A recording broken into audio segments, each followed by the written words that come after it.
这几冬因为气候变迁，甚至出现600多天无落雨，造成南西区当地灌溉水源无稳定，严重影响到山野生长。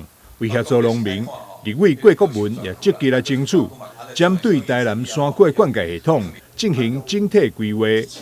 因为咱这山区的地形的关系雨水期水拢无法度流的。咱的委员伫咱年初嘛有办座谈会，来了解咱地方的需求啦。咱这几年来咱的农民朋友大拢知影讲，这个气候的问题非常严重。伫这几年来欠水的问题一直拢来受咱农民的困扰啦。所以咱这个3粒大水池了，我都帮忙咱农民朋友灌溉生产，然后咱帮助咱赚钱。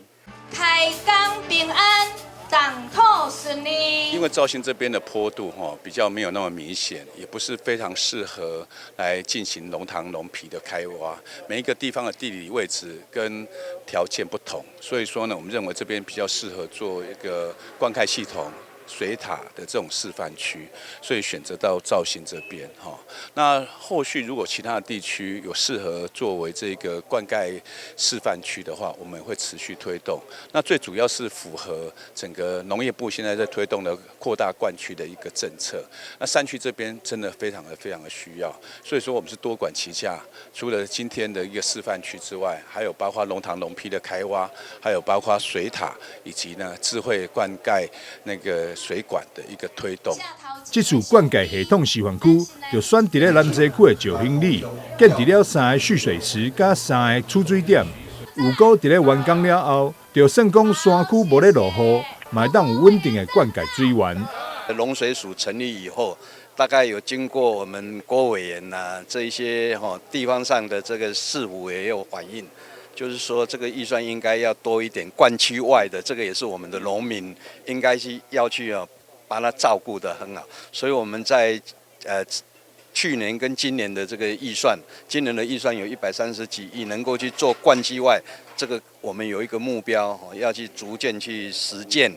那全台湾地区这个灌区外已经有5万多的公顷的这样子的一个纳入了到明年可能会到8万的这样子的一个面积，当然会逐渐把这一些灌区外的纳进来。那这样子的一个建设的这样不只是那个蓄水的问题，它有一个系统它是一个智慧系统的一个灌溉这个也是以后将来要去推动的。这个设施将成为台南山区第一个扩大灌溉示范区，为改善欠水问题，到提升农业产量，拢有大大的帮助。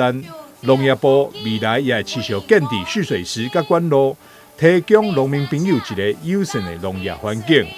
记者张世维采访报道。